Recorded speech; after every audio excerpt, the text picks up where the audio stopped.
Good morning, everybody, and welcome back to the studio. I just got home after a very long day of doing errands and things. So, out of breath. I had to walk up like 3 flights of stairs, dude. I'm out of shape as fuck. But anyway, I just got home. Gigi's already being a menace. Hi, baby. Hi, baby girl. Hey, wanna say hi? No? Alright. I just got home.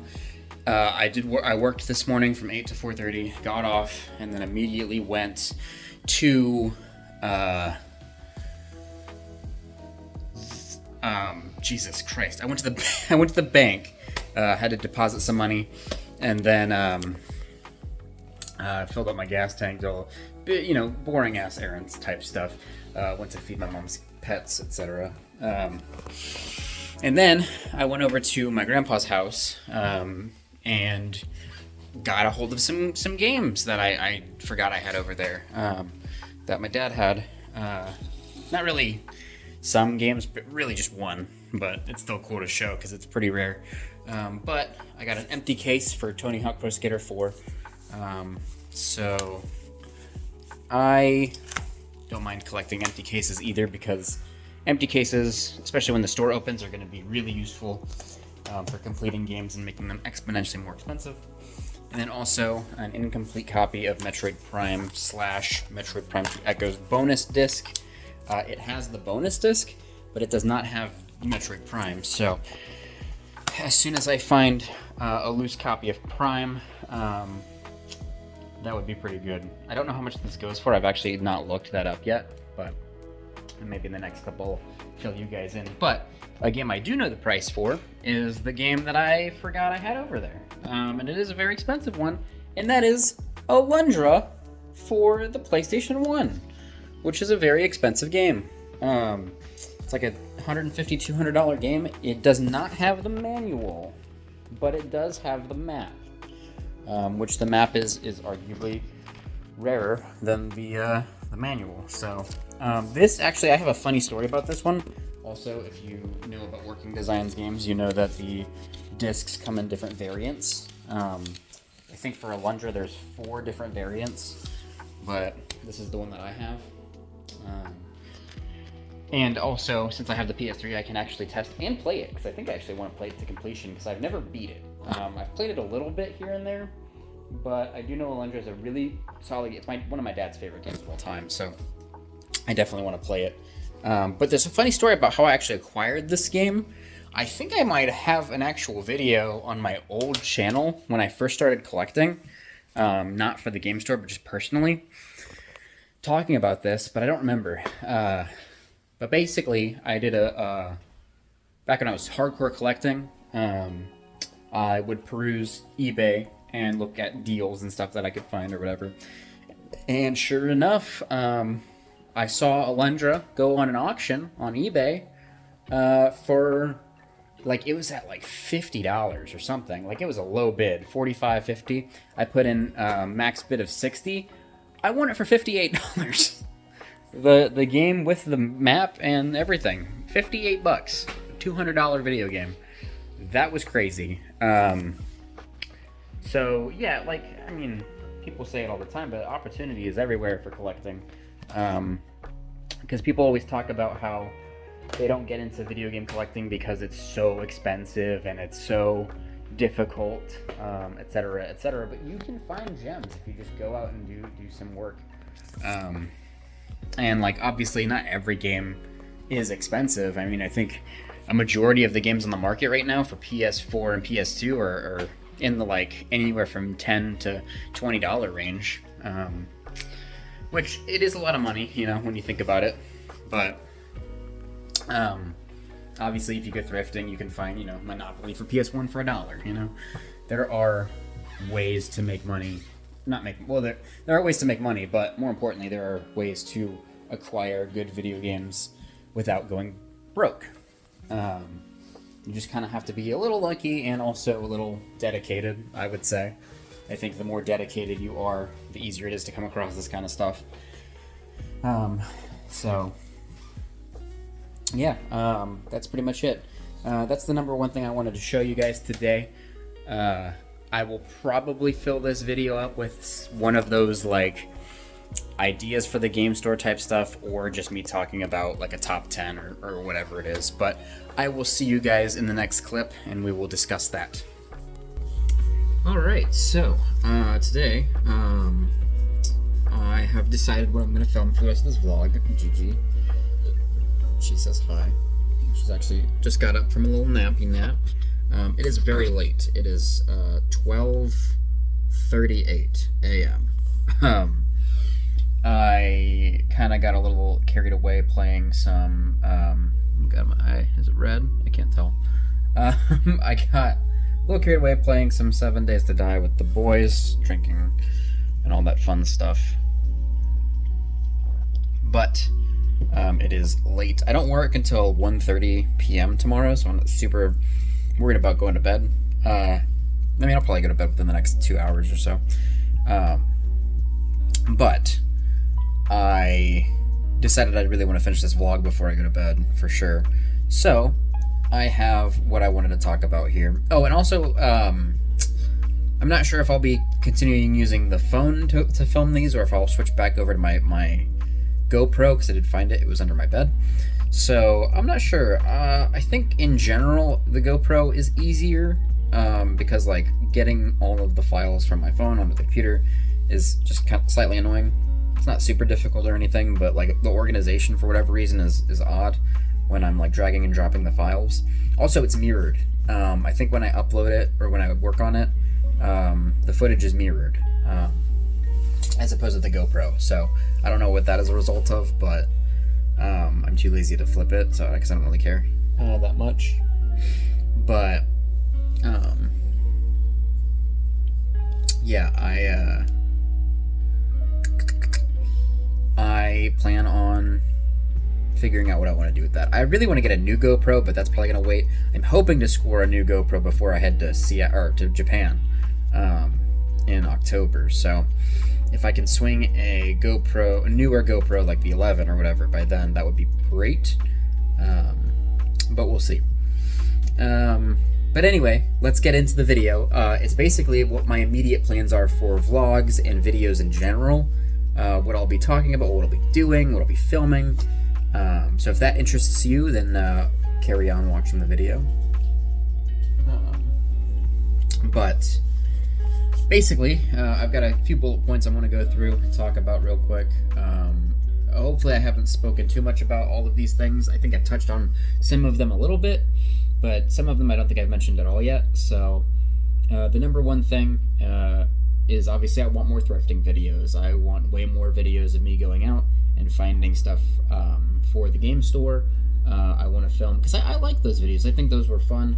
The Vaxxin videos video that I did, 2 days ago, or 2 videos ago, whatever it was, that one is crazy. Like, it's only been up for 2 days and already has like over 120 views. So, and also it was just really fucking cool to go to that store, and I would love to take a video where I go and buy a bunch of stuff for the store.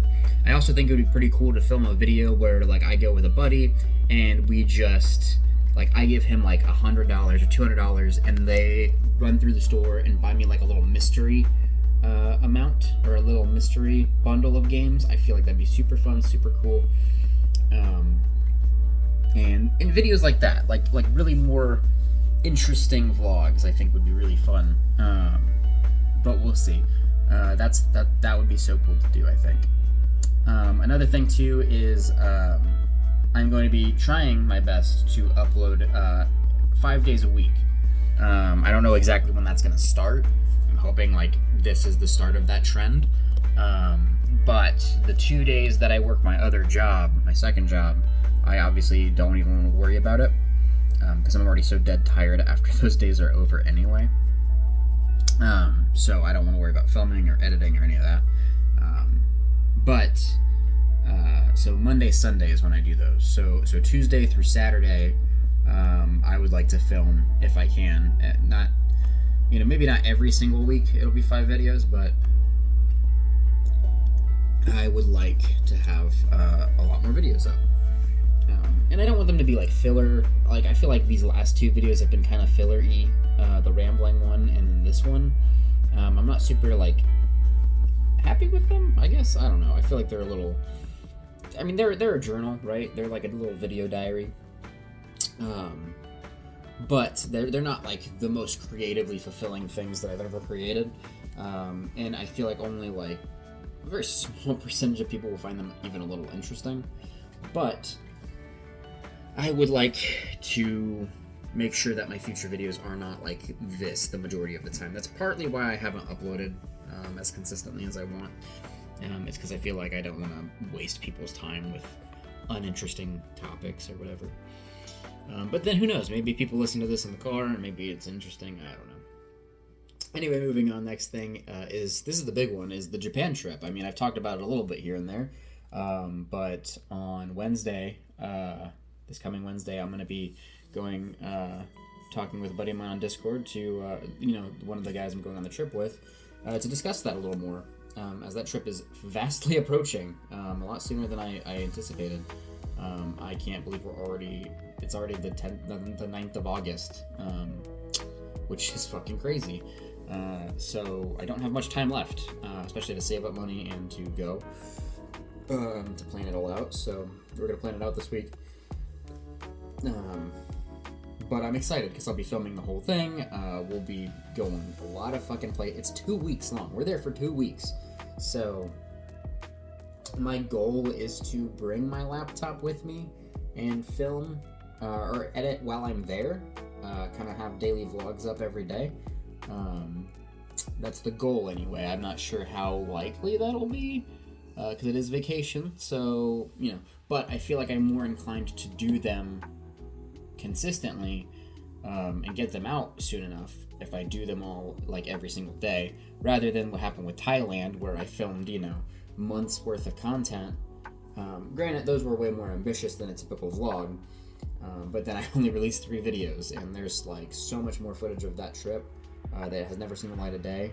The Fine Print, the guy I went to the trip with, he now has 800,000 subscribers, which is wild. I haven't kept in touch, but he is a great guy, Trap. Really cool dude. But he never uploaded his side of that video, which, I understand. I mean, dude's got a lot of different content, and that's a pretty big departure, I feel like, from his typical brand. So I obviously, it is what it is. But as my point being that I plan on uploading the Japan trip as it happens. We'll be doing a lot of cool shit. Going to a lot of cool vintage game stores. We're going to be doing, on top of just like all the good food and everything else we'll be filming. I'm super excited about all that. Number 4 is basically the aftermath of Japan. What's happening like right after that? My next big plan. It's something that's kind of coinciding with it, and that is basically moving. Because I'm going to be moving in December, which is literally like right after I get back from Japan. So, I have, there's a place I have my eye on, and I'm really hoping I get it, because 1, it'll be significantly cheaper than this apartment, and 2, I think it'll be really cool to be in when it's done. I like the area, I like the floor plan is amazing, and I don't know, I just think it's a better space in general. So, moving will have its fair share of vlogs, and I'll obviously do a little apartment tour when that's done and comes out. Very excited about it. Jesus. But yeah. Next is game store. The goals that I have for the game store. I wanted to touch on this a little bit. Obviously, I've talked a lot about my game store, what my ideas are and stuff like that. I think I've touched on the cafe aspect of it. Obviously, I don't know if that's in 2 years. I'm not sure if that's gonna be when it first opens or what's gonna happen with that. But I would like that to be a part of it at some point. But my milestones that I need to hit soon. Obviously, my goal for the end of the year was having a $25,000 inventory. I'm not really on track to hit that, especially with Japan. I think I might have about a $6,000 inventory, $10,000 inventory. I might hit 10K if I find some good deals here and there. But yeah, significantly not as ahead on the inventory as I would like to be. But we'll get there for sure. We will get there. I think all of next year I'll probably just be saving up capital and doing some hunting here and there, and continue buying as I can. But I really do need to start saving up the mad capital ASAP. So the first things obviously that I need to buy as a part of the game store is one, the CPA, which is a public accountant. I need to hire one of those. Not anytime terribly soon, but when I start moving things into action, I will need one of those to kind of get all my business's licenses done, make sure everything's set up for the game store on that end, all the tax documents are filled out, etc., etc. I want to do everything correctly, so I need to get a jump on it from the start. I was supposed to have a consultation with a CPA a little bit ago, but that kind of fell through, so hopefully I can reschedule that. Just to hopefully answer all the questions I have, because I have a lot of questions about it. And then next is the EcoSmart. It's a huge purchase I need to make for the store before I even think about opening the store. The EcoSmart RTI, or RTI EcoSmart, is a disc resurfacing machine that basically cleans all the discs. Like I said before, I'm going to be, within the next couple weeks here, testing all my games and deciding which ones can be played right away and which ones need to be resurfaced. And the thing that I need to resurface it is the EcoSmart, and that thing costs $6,000. So that's expensive. That would be like one of my first purchases, though. Because I need that to start resurfacing, and obviously I'd like to do it sooner rather than later. And on top of that, I also need to worry about buying more testing systems. Like I've said in the previous video, I have a good amount of the testing systems I need for most things. Anything from like Game Boy Advance or basically anything from Game Boy up to 3DS, I've got covered on the handheld market. I have a Switch. I have a Wii. The only thing I really can't test are like the obscure titles, as well as like the Wii U. Those are the titles that I need to focus, worry about later. And then another thing too I need to worry about doing is it'll probably be early next year. I need to go to Seattle and get all my shit from storage. Not a lot, but basically I've abandoned the idea of getting the entire storage locker home. So I need to fly out there, get all my stuff out of my storage locker in a suitcase that's important, so all of the video games and consoles that I still have over there, and all of my personal documents. But that means I have to abandon like a 55-inch TV, very expensive desk, glass cases, and like shelving and stuff of my bike. But it's not worth paying on it anymore, so I have to head out there hopefully in January to grab all that stuff. And then obviously after I've closed out that storage locker, I'd like to get a storage locker here. Obviously it'd be significantly cheaper, but I would like to get a storage locker to start filling up with all of the game store furnishings that I would like to have. So all of the glass cases and showcases and everything else that I need. That is something I'd like to work on. And I think it'd be cool to have vlogs where I just like update you guys on my storage locker, Be like, oh dude, I found this thing at IKEA or whatever, or whatever it is. I think that would be pretty fun. But that is pretty much the gist of what we're going to be working on in the near future. If any of that interests you, please subscribe. Please let me know. Also, let me know if you don't mind these rambly videos, filler videos. But I don't know. My goal is to mitigate these as much as possible. I feel like the last one and this one. So, hopefully the next video will be a little more entertaining for most people. I think the coolest part about this video was the Alundra. That's pretty much it. But I will see you guys in the next video. Thank you so much for watching. See you then.